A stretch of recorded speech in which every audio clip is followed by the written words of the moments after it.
This video is sponsored by Rocket Money. Y'all, we're making hush puppies, I think. Come on. Welcome to Highfalutin Low Carb, the almost weekly web series where we find and test the best low carb recipes this crazy internet has to offer. Today, we're tackling low carb hush puppies, I think. Stay tuned.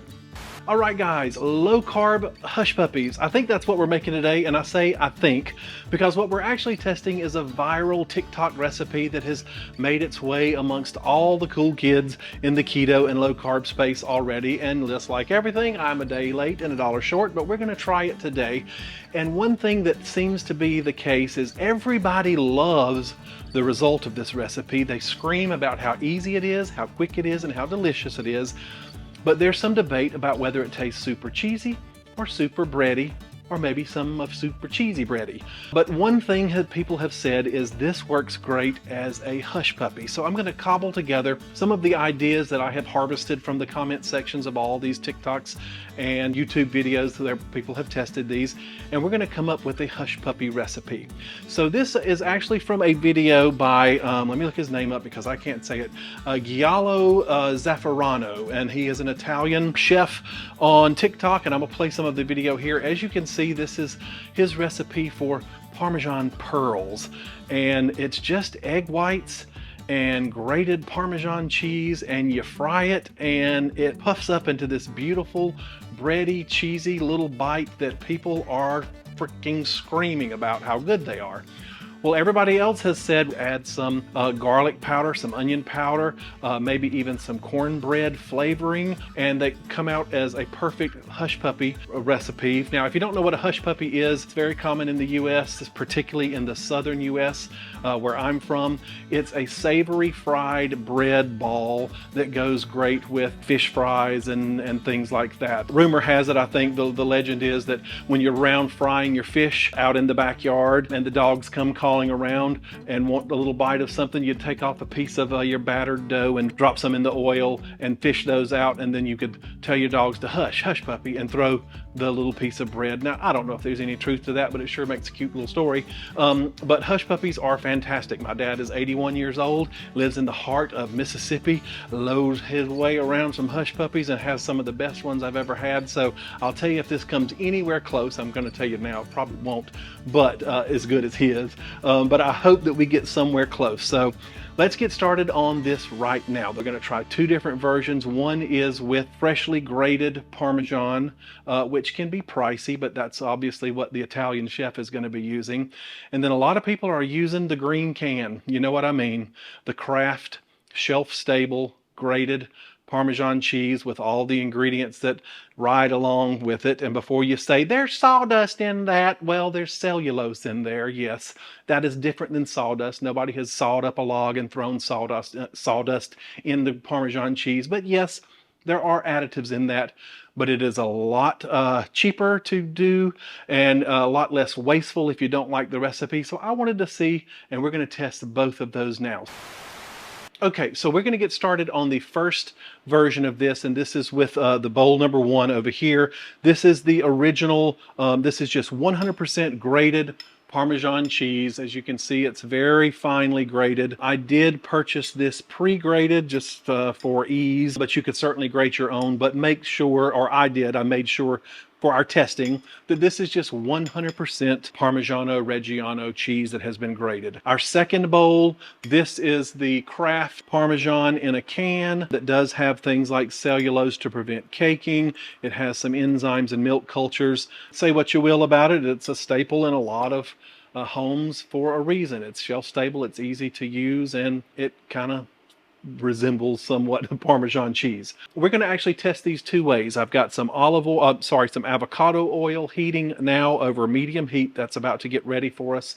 And I'm also going to try it in the air fryer because people said they had really good luck doing these for 8 minutes and a 370-degree preheated air fryer. Turn them over at about the halfway mark, and they said that it comes out much breadier than the fried version. So if we're looking for bread like a hush puppy would be, maybe that's our option. So we're going to test each of these variations, one with the real Parmesan, one with the canned Parmesan, and we're going to do both of them in both methods of cooking. Now, the Italian recipe, the chef, only does just the cheese and the egg whites. We're going to add some things to make this a little more savory. So to this, each of these, we're going to add in a 1/4 teaspoon each. And I'm just guessing here because there's no real recipe for this. If I think that this doesn't work, we'll discuss at the end. A 1/4 teaspoon each of garlic powder, onion powder, and parsley flakes, just for a little bit of color. Now, my father, if he is watching this, is going to say like, "Hey, you don't want, why are you putting green stuff in your hush puppies?" And I would normally agree with him, but that's what I'm going to do here, just so we know there's a little something different to it than just cheese and eggs. Now I've got a different fork in each one of those, so I know that this is my Parmesan, real Parmesan, and this is my canned. So we're going to do the same thing, get these stirred up, and then we're going to add the egg whites. So if you're wondering how much cheese, it's a 1/2 cup. So in the original recipe from the Italian chef on TikTok is 100 grams of grated Parmesan, which works out to about a 1/2 cup. And then 2 egg whites. Well, I use, you can certainly separate your own eggs. I have a carton of egg whites because they're great in chaffles and just so many recipes, it's easy to do. But that's 2 tablespoons as an egg, the white from 1 egg. So I've got 4 tablespoons, which would be the yolk of 2, the whites of 2 whole large eggs. I have seen some people say that this might come out too liquidy, which you don't want it to be. It kind of needs to be a paste, and I agree.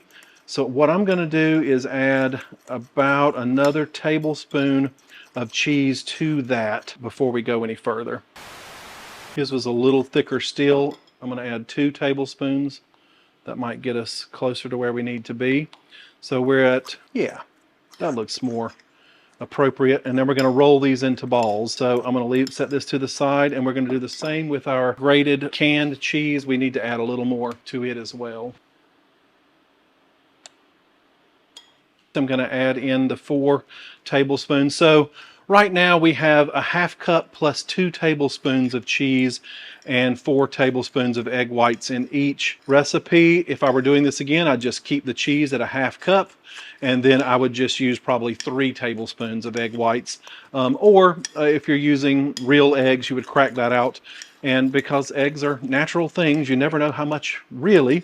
You know, you can guesstimate how much you're getting, but you may have to add a little more cheese even to your real egg to get what you're looking for. So to this, we're also going to add the 101 Flavors cornbread flavoring. I'll leave a link to this down below. I've used this before and I love it. I'm going to add 5 drops to each. Very potent. 1, 2, 3, 4, 5.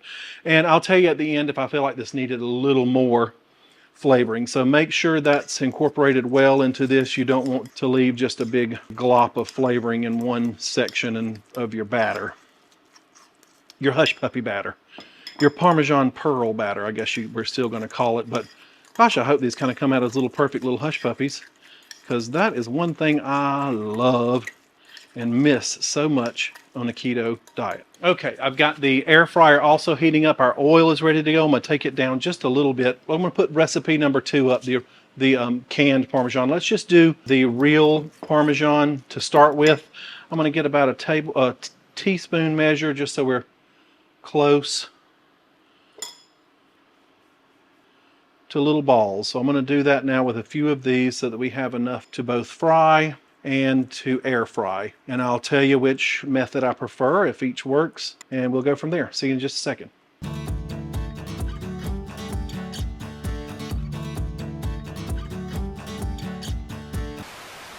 Okay, so our oil is very hot. It is smoking over here. It might have gotten a little too hot.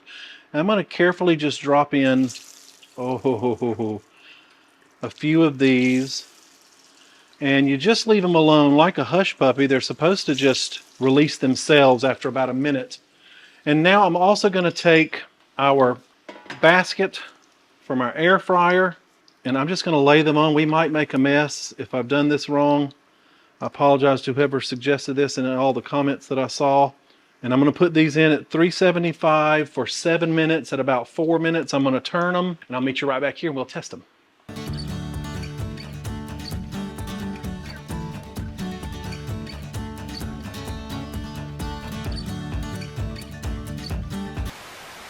These are what the original Parmesan Pearls. They puffed up beautifully. Look at that. Look at there. So what do they taste like? Are they...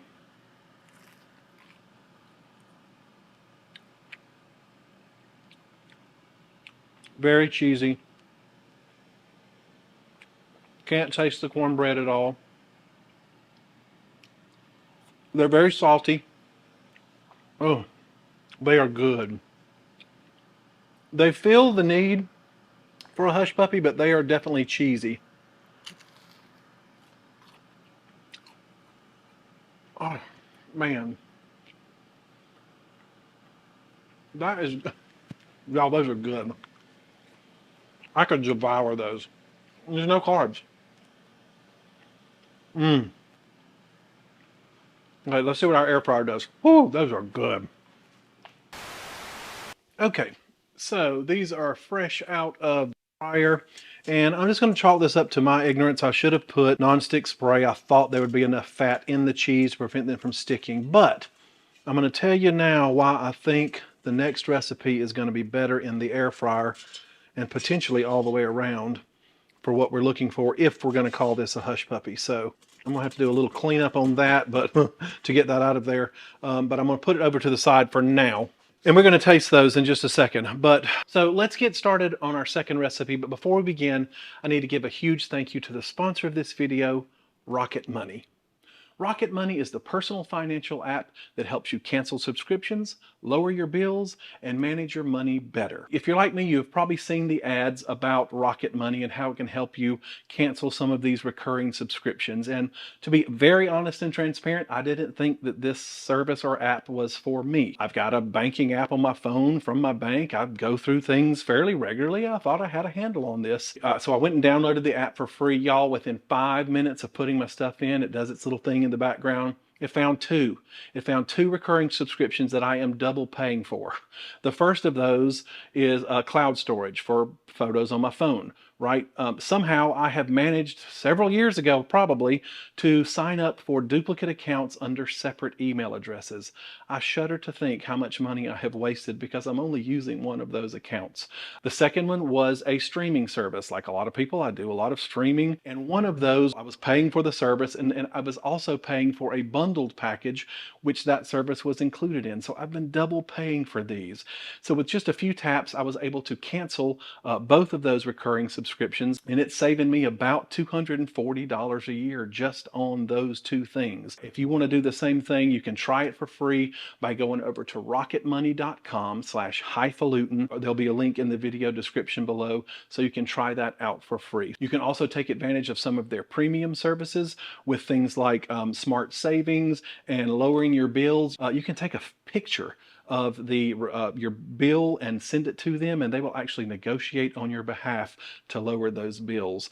So thank you, Rocket Money, for sponsoring this. It's sponsorships like yours that keep channels like mine on the air, and for that I am truly appreciative. So again, guys, if you want to try it out for free, go to rocketmoney.com/highfalutin and download the app for free.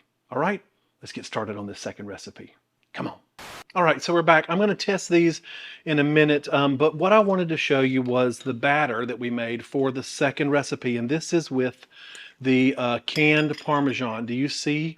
It's the same amount of liquid and dry ingredients. Look how much drier this is, and this looks more like sort of what he had and what some of the other people I've seen work with. When I was mixing up and trying to roll out in my hands the first recipe with the 100% Parmesan and just the egg whites, as I got closer to the bottom of the bowl, the cheese got runnier and runnier, and there was no way to roll it. It was just a liquid drop. I should have done a drop biscuit like in that. There was no way to shape it at all. And that's because cheese is an absorbent. That cheese could not absorb that egg. There was nowhere for it to go, and it just, over the course of me making them, drained down to the bottom of the bowl. I'm imagining the cellulose, the sawdust that everybody wants to talk about that is in the non-caking agent that is in the can. It was able to absorb some of that egg. So now look, I've got a teaspoon measure, and boom, it makes a perfect little pearl, a perfect little ball that I imagine is going to behave better in both the oil and in the air fryer. But does it taste as good? That's the question. So I'm going to roll out 10 of these again, just like in our first recipe. But boy, the difference in texture is remarkable. So anyway, let me roll these out. I'm going to get our oil heating back up, and we're going to try this again with this second version of this. See where we get.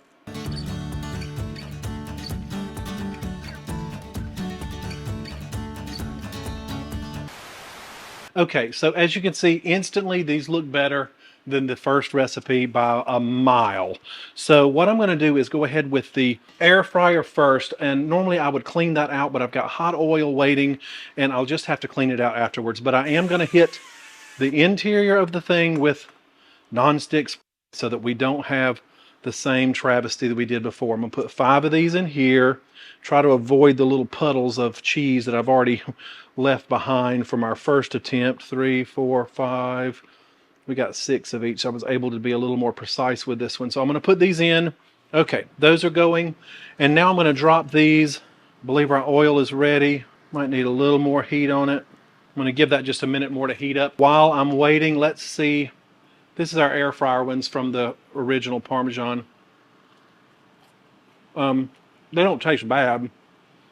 I see where you can say it's probably a little more bready.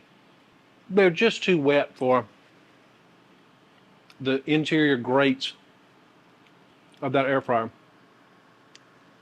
I don't know that I would try that again.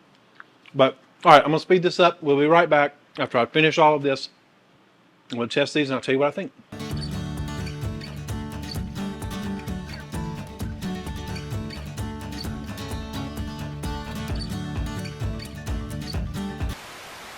All right, guys, so we're back, and as you can see, I had not nearly as much trouble. So this is our first recipe, right? And this was the ones that came out of the oil. Oil might have been a little too warm because they got a little dark.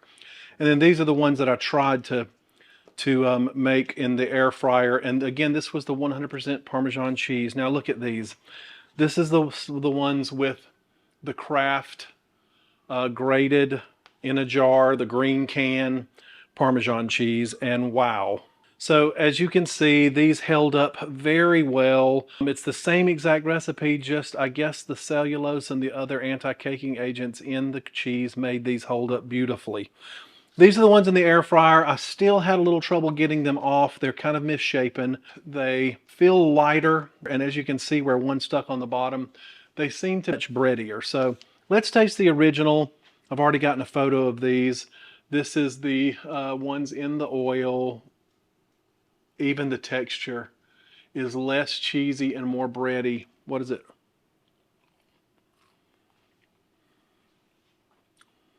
Those are so good. I'm not ready to call them a hush puppy. That's going to be the name of this video because that's what I went into this hoping to make a hush puppy. It's a cheese ball. I wouldn't even say it's like a Wisconsin cheese curd because those still have a squeak and a cheesy like a full cheese interior. This is like a piece of bread. It's like a piece of garlic cheese bread. Dip this in some marinara. That is so good. If you want to try the cornbread, you're going to have to put a lot more than 5 drops to compete with the saltiness of the Parmesan cheese. These with the canned cheese are twice or 3 times as good to me as these with the just 100% Parmesan cheese. And I know that's weird to say because, you know, Italians will probably have my head about that. And I get it. They're lighter, fluffier. Okay, what does it taste like coming out of the air fryer? Does it taste breadier? With a little bit of coaxing, you might be able to do better than I did. They are breadier. Slightly. Still not hush puppy. They'd be great with fish. But I ain't calling them the hush puppy, but I don't know what they are. They're good by themselves. These, I will make this a lot. I can tell you now, I will make this repeatedly. These are almost like a little Cheez-It, Cheeto. Those are good. Parmesan Pearls. What was his name? GialloZafferano, whatever his name was. That Italian chef. Woo, that was good. All right, folks, there you go. Low carb hush puppies. Nope, didn't make any today. Low carb little balls of magic cheese. Yeah, made a whole mess of those today, and they don't even have any carbs in them, and I'm about to go tear these up with maybe a little bit of some Rayo's marinara sauce, low carb marinara. Oh, fantastic. So I say it all the time, these videos are a way for me to maintain my low carb way of eating, and looking into the end of that camera helps me keep me honest. So I appreciate that you guys have come along for the journey. I'm going to ask you to please like this video and hit the subscribe button. If you are a subscriber, I'm going to ask you to hit the bell button down below. If you're not getting notifications and you are subscribed, I'm going to ask you to toggle. Go down to that subscribe button, quickly click unsubscribe, and then immediately click resubscribe. Subscribe again. Sometimes that just sort of jostles YouTube alert and says, you know, I still want to see this guy's stuff. And you can help yourself out there, and you'll get notified when I release a new video. If you don't follow me on Facebook and Instagram, I'm going to ask you to do that now. It's just over Highfalutin Low Carb over at both of those locations. I talk a little more frequently and a little more freely there. And then lastly, I need to thank my rock stars, my Patreon members. Without them, none of this would be possible. If you don't know what Patreon is, think of it as the tip jar for the internet. It lets people like you who enjoy what people like me do here on YouTube, and you can give $1 or $2 just to sort of keep the train on the tracks. Thank you so very much. I'll see you in the next video. And remember, today is a good day to have a good day. Bye-bye.